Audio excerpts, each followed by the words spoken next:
Et tu n'es pas libre. Et même concernant le deuil, facilement tu ouvres la porte à l'esprit de mort. À cause de ton cœur qui est toujours attaché au défunt. Dans tes rêves, tu vas tout le temps voir la personne. Ce n'est pas âme du purgatoire souvent, hein. C'est esprit de mort. Parce que ton cœur n'a pas encore accepté le départ.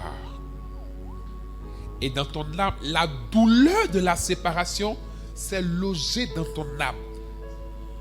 Et cette douleur de la séparation qui n'est pas exprimée, qui n'est pas vécue, qui n'est pas évacuée, va établir une porte spirituelle en toi pour l'esprit de mort.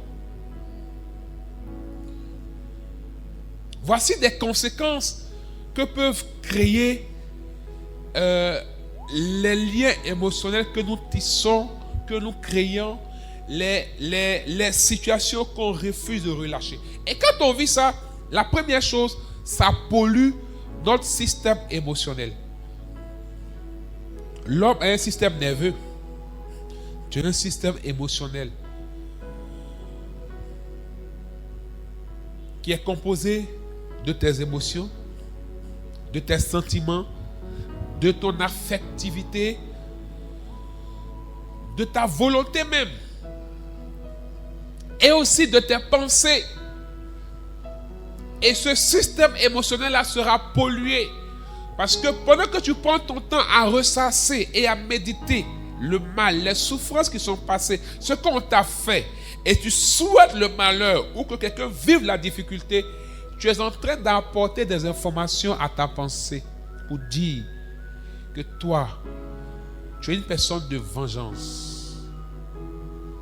C'est pourquoi tu ne te rends pas compte souvent que, en fait, toi-même souvent tu te surprends à voir, mais pourquoi j'ai des pensées assez tordues et bizarres? Souvent tu as l'impression que tu es méchant, tu es méchante. Tu ne te rends pas compte. Ton système de pensée est en train d'être pollué. Et la pollution va corrompre tes sentiments. Quelqu'un qui réfléchit comme ça, qui pense comme ça, il ne peut avoir que des mauvais sentiments. La méchanceté, la colère. Tu n'es pas empathique. Il y a des personnes qui ne savent pas compatir. Empathie, là, ça n'existe pas. Quelqu'un souffle là-bas. Ah, t'as loupé, on t'avait parlé, non? Parce que l'empathie, c'est d'être capable de se mettre à la place de l'autre.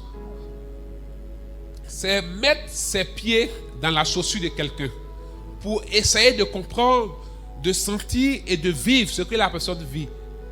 Mais il y a des personnes qui n'ont pas ce temps-là. Et qui sont souvent exaspérées devant quelqu'un qui se lamente. Il y a des gens comme ça. Ah, toi, c'est petit quand tu pleures. Et voici quelque chose, par exemple, qui crée un héritage émotionnel mauvais. Garçon, pleure pas. Ça crée un héritage émotionnel. Tu es garçon, non? Tu es garçon, non? Allez voir à William Civil. Si tous les tombeaux là, c'est femmes seulement. Allez voir à William Civil. C'est loin même. Donc, vous devez payer transport. Marchez un peu, juste là. Regardez les noms qui sont sur les tombes. Si ce n'est que les noms des femmes. Garçon, ne pleure pas. Et ça commence très tôt. Quand l'enfant commence à marcher, il court, il tombe. Ne pleure pas, tu es un garçon.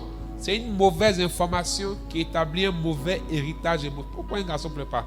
Ce qui fait que beaucoup d'hommes font des dépressions silencieuses. Ils ne disent pas.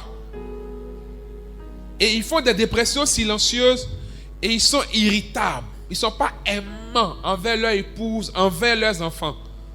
Dites-moi, combien de parents africains disent facilement je t'aime à leurs enfants?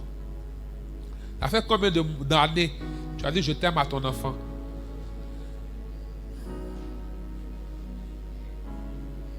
Les parents qui ont dit cette année je t'aime à leur enfant une fois, levez les mains. Une seule fois. Depuis janvier, aujourd'hui est quand le 27 juin, non? 28 juin. Ça fait pratiquement 6 mois. Les parents qui ont dit je t'aime une fois à leur enfant, levez les mains, on va voir. Une seule fois. Même pas 10 personnes. 2 fois. Une fois la maison, c'était le Saint-Esprit. Quelque chose s'est passé, une émotion vive. C'est ça que je t'aime, non? Eh bien, c'était bizarre dans sa bouche comme ça. 2 fois. Il n'y en a pas. Une seule maman. 3 fois. 4 fois. On va acclamer Dieu pour la maman. Elle dit toujours. Mais ce n'est pas votre faute. C'est un héritage. Parce que vous-même, souvent même là, les parents ne vous ont jamais dit. N'est-ce pas les mamans? Dis donc. Il y a des mamans ici et des papas même. Quand leur enfant dit je t'aime. J'ai vu, je ne sais pas si vous avez vu la vidéo une fois sur Facebook là. Il appelle sa maman et puis c'était un truc dans la rue. Il dit à sa maman je t'aime. Sa maman dit ça c'est quoi ça encore? T'es coloré. Il dit que je n'aime pas ça non. Et quand je regarde la vidéo, la maman était fâchée. Toi je t'ai pas dit que t'es coloré, je n'aime pas. Qu'est-ce qu'elle a fait là? Tu m'aimes comment? Ah il a bien mais. Tu t'aimes comment? Parce qu'ils ne sont pas habitués. Et aujourd'hui, c'est un héritage qu'on lègue. Vous allez remarquer que pour les occidentaux, les blancs, c'est plus simple de dire je t'aime à tout le monde, n'est-ce pas? C'est un héritage qui a été légué. Pour nous, c'est difficile. Donc aujourd'hui, on doit corriger. Les enfants doivent apprendre à dire régulièrement à leurs parents qui les aiment. Les enfants doivent apprendre à dire régulièrement. Et les parents aussi doivent faire vice-versa à leurs enfants qui les aiment pour corriger l'héritage. On a l'impression que nos parents sont réfractaires à nos marques d'affection et à nos je t'aime. C'est une information que leur système émotionnel n'a pas. Leur système nerveux non plus n'a pas. Donc ça fait bizarre. En Afrique ici même là, ton camarade garçon te dit je t'aime.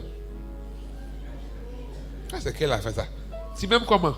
Surtout dans ces temps qui courent des PD, des lélés. Quand ton ami garçon te dit je t'aime, tu m'aimes comment?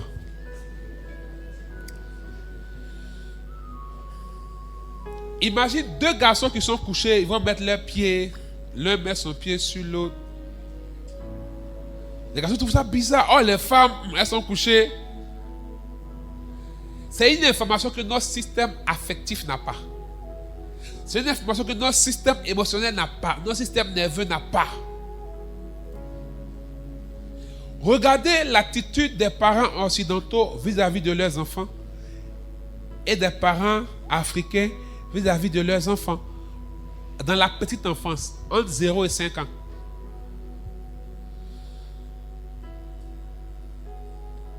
L'héritage émotionnel se forme là. Je reviens dessus pour dire que ce que nous manifestons aujourd'hui, nous vivons aujourd'hui, ce sont des conséquences de quelque chose qui a été sémé en nous. Le garçon à 2 ans qui a commencé à marcher, à courir, il tombe, il se blesse, il veut pleurer. Non, tu es un garçon, laissez-le, c'est un garçon, il ne pleure pas. Ça s'enregistre, garçon ne pleure pas. Donc devant la situation où il doit libérer, il a une famille, il n'arrive pas à s'en occuper. Et il a besoin de s'asseoir et de... Ce refoulement qu'il fait, il emmagasine ces émotions-là, il devient irritable. Il y a des choses... Vous là, éteignez la télé. Vous ne savez pas que la facture a augmenté. C'est manger seulement vous connaissez dans la maison. Vous voyez finiment ça de rire. En fait, c'est une manière de faire évacuer la souffrance qui vient de l'incapacité de prendre soin de ses enfants comme il aurait voulu. Mais on lui a dit, un garçon ne doit pas pleurer. Sa femme ne doit pas le voir pleurer. Donc, il doit emmagasiner. Oh, ça doit sortir. Et ça sort comme ça. Son enfant, le petit erreur, t'a giflé même, t'a déposé. On retrouve des parents qui battent leurs enfants. On se dit, mais pourquoi le parent bat ainsi son enfant? Le plus souvent, ce sont les émotions refoulées qui transmettent comme ça. Parce que certains parents, en regardant leurs enfants, n'ont pas souhaité une telle vie à leur enfant. Ils voulaient avoir la capacité de faire au maximum possible pour leurs enfants. Et aujourd'hui, les situations de la vie sont autres. Donc, le parent se rend compte qu'il est impuissant. Il souffre de ne pas pouvoir aider l'enfant.